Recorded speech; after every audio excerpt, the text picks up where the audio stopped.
Hello everyone, फिर से स्वागत है आपका हमारे channel facts and knowledge academy में। तो बच्चे, हमने लास्ट टाइम फर्स्ट क्वेश्चन और सेकंड क्वेश्चन कवर किया था। वीडियो थोड़ी लंबी हो रही थी, अब मैं उसका नेक्स्ट पार्ट में हम कवर करेंगे अगले क्वेश्चंस। ठीक है, तो चलो करते हैं। देख लो, अब थर्ड क्वेश्चन में क्या है, देखो। उन्होंने बोला can a quadrilateral A B C be a parallelogram. कोई भी क्वाड्रिलेटर हो, एनी टाइप ऑफ क्वाड्रिलेटर, कहने का मतलब कोई भी पॉलीगन है। जैसे मैं स्क्वायर की बात करती हूँ, जैसे मेरे पास है स्क्वायर, तो यहाँ पे उन्होंने बोला कि angle D plus angle B है, वो क्या 180 होगा, है ना। एंगल डी या एंगल बी वो 180 होगा। अगर मैं ए बी सी डी लेती हूँ, अगर मैं दो तीन तरीके से बताती हूँ, यहाँ पे ए बी सी डी लिया, फिर दो तीन तरीके से हम देख रहे हैं कि किस तरह बन पाएगा ए बी सी और डी। देख सकते हो एंगल आ रहे हैं ऑपोजिट। अब इनका सम जो है क्या होगा, क्वाड्रिलेटर का जो सम है वो क्या होना चाहिए, 180 डिग्री। ये अभी हमने यहाँ पे देखना है। हमने देखा था कि एक स्क्वायर में सभी साइड जो होते हैं वो 90 डिग्री होती है, तो 90 डिग्री और इसका सम कितना होगा, तो 180 होगा। तो yes it is possible. Yes, आप लिख सकते हो यहाँ पे, यस इट इज पॉसिबल। ठीक है, इतना आप बता दीजिएगा अगर आपको यहाँ तक समझ आ गया है, क्योंकि हमने जो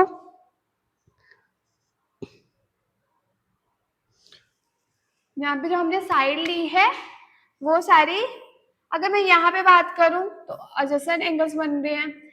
यहाँ पे एक ही लाइन पे एडजेसेंट एंगल्स बन रहे हैं। बात की उन्होंने एंगल डी और एंगल बी की, तो आप बताओगे yes it is possible, because क्योंकि ये स्क्वायर है, simple, because it is square, because it is square.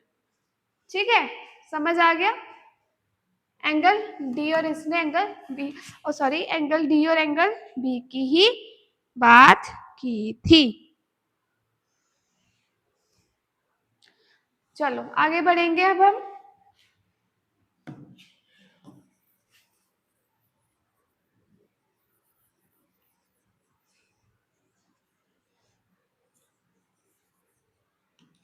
मुझे लगता है आपका पहला क्वेश्चन तो हो गया क्लियर। यहाँ पे आप यहाँ पे लिख देना यस ये पॉसिबल है।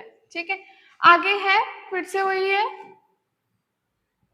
मैं क्वाड्रिलेटर लेती हूँ ए बी सी और डी। ठीक है, तो सबसे आगे उन्होंने बोला कि आपको पता है स्क्वायर की जो साइड्स होती है वो इक्वल होती है, जैसे ऑपोजिट साइड्स भी होंगी वो भी इक्वल। तो उन्होंने बोला ए बी और डी सी 8 है।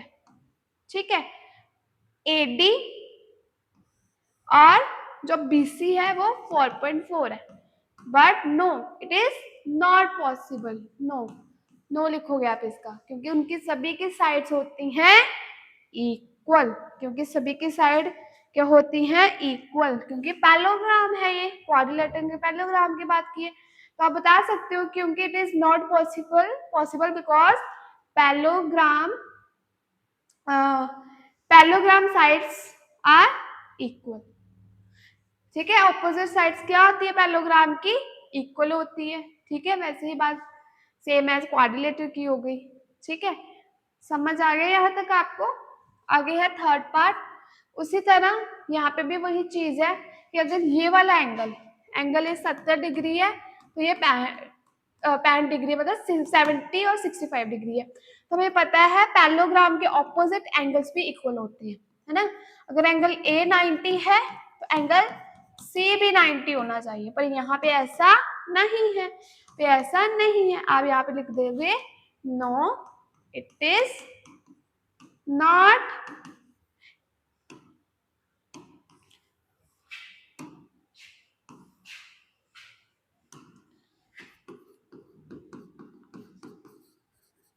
it cannot be parallelogram because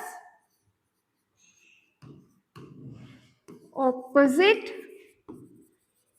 angles of parallelogram are equal because opposite angles of parallelogram are equal. ठीक है, वही बात इधर की यही की इधर की. ठीक है, क्योंकि बच्चे क्वाड्रिलेटर मींस क्वाड्रिलेटर चैप्टर तो पैरेललोग्राम से रिलेटेड ही है ना, क्वाड्रिलेटर से रिलेटेड है, क्वाड्रिलेटर के अंदर ही पैरेललोग्राम आ रही है उसी तरह. ठीक है, कंफ्यूज नहीं होना है. कोई भी अगर हमने क्वाड्रिलेटर लिया तो क्वाड्रिलेटर में वही चीज, ऑपोजिट एंगल्स, ऑपोजिट साइड्स. ठीक है, बिल्कुल. चलो अब देखो नेक्स्ट है आपके सामने, draw a rough figure of quadrilateral. कहते हैं कोई भी एक ड्रॉ फिगर, आपने एक ऐसे क्वाड्रिलेटर की रफ फिगर को ड्रॉ करना है जो पैरेललोग्राम नहीं है. पैरेललोग्राम तो भाई नहीं है. ठीक है, ना ही उसकी ऑपोजिट साइड्स इक्वल है, ना ही angles, but has exactly two opposite angles of equal measure. But जो उसके टू एंगल्स है वो इक्वली मेजर कर सकते हैं. तो कौन सी चीज आपको पता है? वो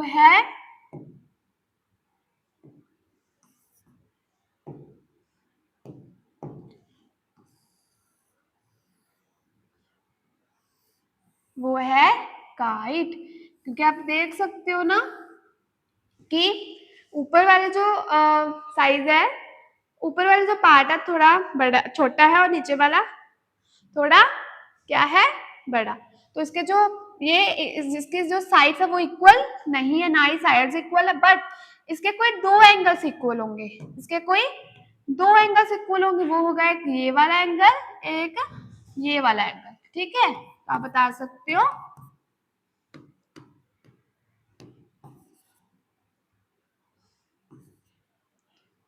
तो काइट. ठीक है, काइट जो है वो क्या है, ना ही उसके दो एंगल्स इक्वल है. उसके काइट के दो एंगल, कोई दो एंगल इक्वल होते हैं बट उसकी जो साइड्स है वो इक्वल नहीं होती. ठीक है, आई होप यहां तक क्लियर हो गया आप लोगों को. आगे बढ़ेंगे. हाँ जी, अगर है आगे है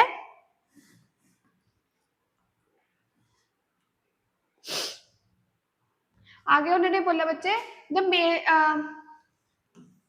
the measure of two adjacent angles of parallelogram are in ratio 3 ratio और 2. कहते दो क्या है आपके क्या कहते हैं, दो adjacent angles बन रहे हैं. ठीक है, जैसे यहाँ पे adjacent एंगल बने एक ही लाइन पे, या इस तरह से हो सकते हैं. ठीक है, जिसके एक 3 है एक 2 है. ठीक है,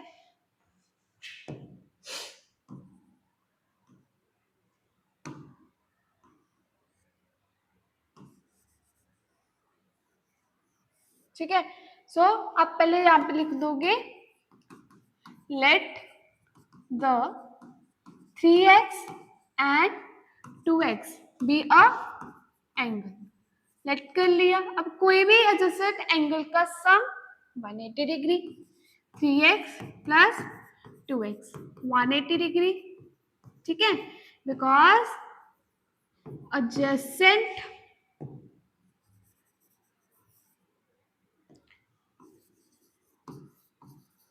adjacent angles of parallelogram are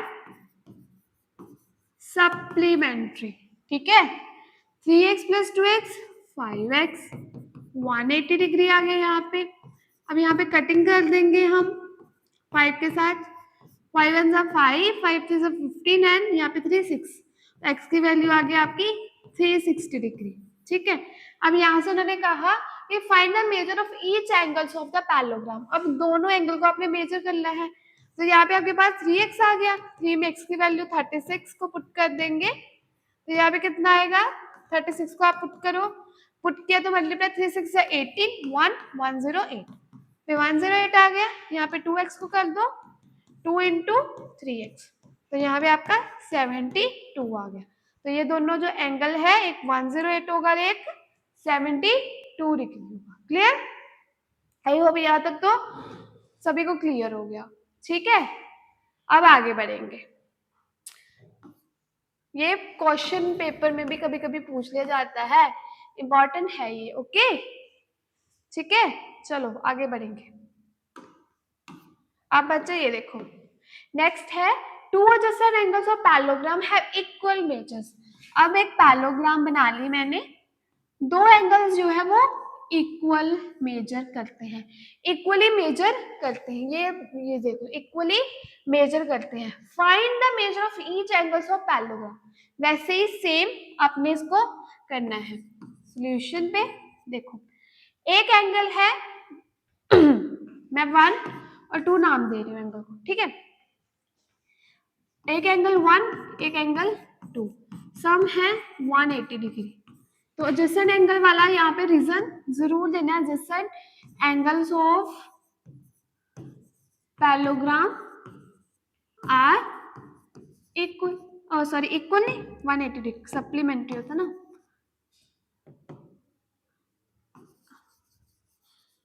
supplementary, ठीक है, ये दे देना। अगेन उन्होंने बोला कि एंगल 1 जो एंगल 2 है वो इक्वली मेजर करते हैं। कहने का मतलब जो एंगल 1 है वही एंगल 2 भी है, जो एंगल 1 है वही एंगल 2 है, जो 2 एंगल है वही एंगल 1 है, ठीक है। तो मैं इसको 2 एंगल 1 लिख सकती हूँ, दोनों को प्लस किया तो 2 एंगल 1 इक्वल टू 180 डिग्री, ठीक है। तो एंगल 1 180 डिग्री बाय 2 90 डिग्री, यहाँ पे आपका एंगल 1 आंसर आ गया। अगर एंगल 190 डिग्री आया तो हर एक एंगल कितना होगा, 90 डिग्री। ये भी 90 डिग्री, ये भी 90 डिग्री, ये भी और ये भी, ठीक है, क्लियर हो गया। चलो बढ़ते हैं आगे, अब नेक्स्ट क्वेश्चन की तरफ।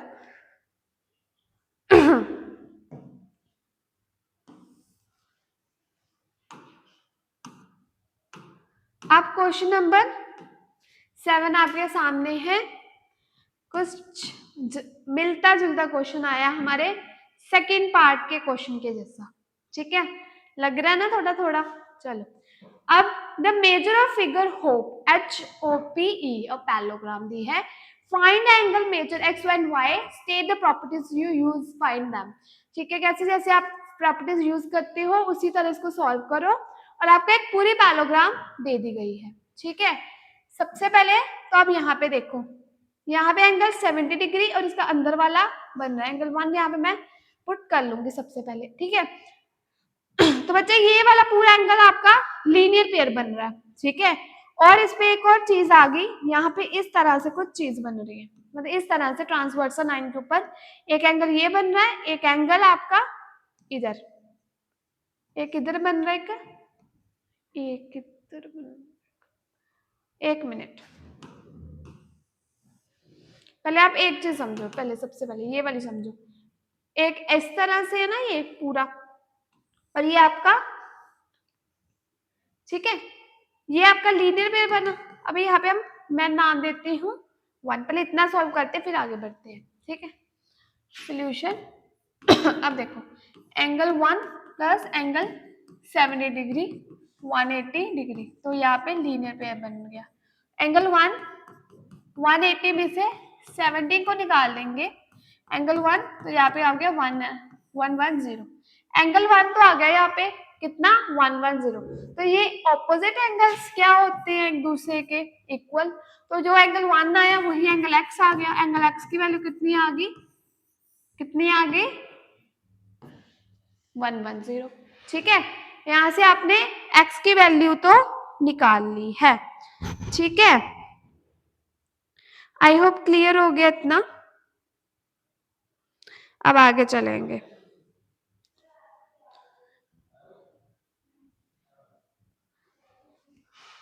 तो बच्चे यहाँ पे रीजन भी दे सकते हो आप, जो हम हमेशा देती हो ऑपोजिट एंगल्स वाला आप दे देना, ठीक है। अब आगे देखो, अब देखो यहाँ पे वही चीज इस तरह पैरेलल बन रही है, और एक एंगल इधर एक एंगल इधर बन रहा है, तो वो कौन सा एंगल, अल्टरनेट इंटीरियर एंगल वाली यहाँ पे प्रॉपर्टी लग जानी है कि एंगल जो y है वो एंगल z के इक्वल है, ठीक है। अब मेरे पास यहाँ पे स्पेस नहीं है, मैं इसको रब करके फिर फर्दर करती हूँ, ठीक है। इतना आपको पता लग गया ना। अब चलो, अब हमने सॉल्व करना है। देखो ये चीज हम सॉल्व कर चुके हैं। एंगल 1 हमारे पास आ गया था 110। अगर जो एंगल 1 है वही एंगल x है, ठीक है। यहाँ पे ऑपोजिट एंगल वाली प्रॉपर्टी हमने लगा ली, ठीक है। लास्ट टाइम जो स्टेप किया वो देख लेना। इतना कर लिया। अब हमने फर्दर ये वाली चीज अब सॉल्व करनी है, ठीक है। तो यहाँ पे आ गया बच्चे, एंगल z जो है वो एंगल y के इक्वल है। यहाँ पे अल्टरनेट इंटीरियर एंगल वाली प्रॉपर्टी लग गई। क्यों लगी? क्योंकि ये HP जो है वो पैरेलल है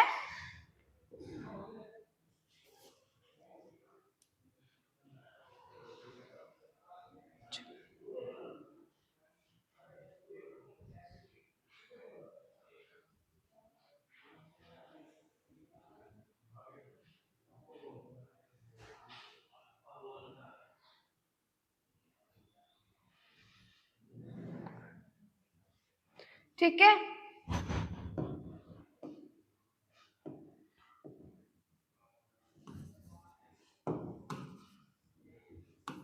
चलो, HO पैरेलल है EP के, ठीक है, क्योंकि ये ट्रांसवर्सल है, ठीक है। आगे आप देख सकते हो, मैंने बोला कि और ये एंगल इस तरह एंगल बनना ना, इस तरह से। तो यहाँ पे जो एंगल, यहाँ पे मैंने थोड़ी सी मिस्टेक कर गई हूँ, देखो अब ध्यान से देखना। एंगल जो है 40 इस तरह बनी चीज, इस तरह से।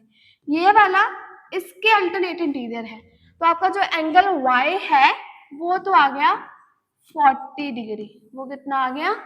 40 डिग्री। पीछे से हमने x की वैल्यू भी निकल गई और इसकी भी निकल गई। अब निकालनी है हमने z की, ठीक है।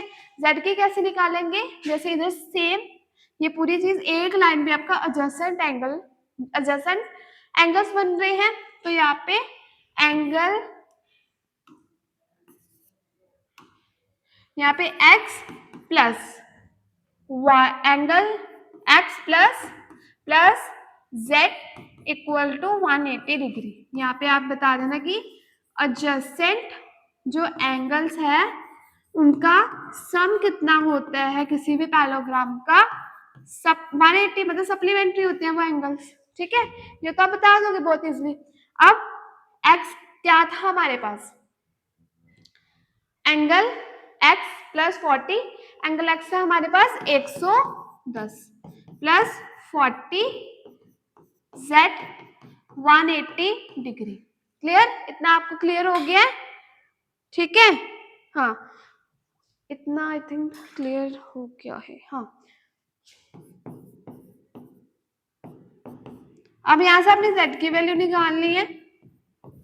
अब देखो यहाँ पे मैंने ये स्टेप इधर करी हूँ, z 180 में से आपने माइनस करना है 150 को। यहां से रब कर दे रही बच्चे, 150 को मैंने माइनस कर दिया, तो आपका z जो है वो कितना आ गया? 30 डिग्री, ठीक है। जो z की वैल्यू है वो आ गई 30। z आया 30, x आया 110 और y आया 40 डिग्री। y आया 40 डिग्री। ये लाइन आपकी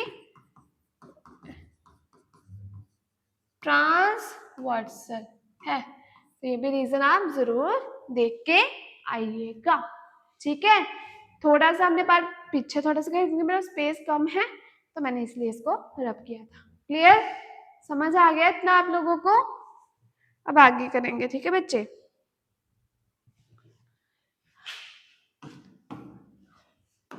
अब है next question. The following figures, दो फिगर्स है, दोनों की दोनों आपके पास पैरेललोग्राम है, ठीक है। एक देखो, समझेंगे अब अच्छे से। पैरेललोग्राम है, हमें पता है पैरेललोग्राम की ऑपोजिट साइड्स क्या होती हैं? इक्वल। तो यहाँ पे GU इक्वल है SN के। तो फॉर्मूला यहाँ पे property opposite angles of parallelogram are equal की लगी, ठीक है, समझ आ गया। अब 3y माइनस 1 26, 3y माइनस ये जो माइनस का 1 है वो उधर शिफ्ट हो गया प्लस में, ठीक है, माइनस वाला शिफ्ट प्लस में, तो y 27 बन गया, यहाँ पे 3, यहाँ से y की वैल्यू निकालोगे आप तो कितनी आ गई y की वैल्यू 9, y आ गया 9।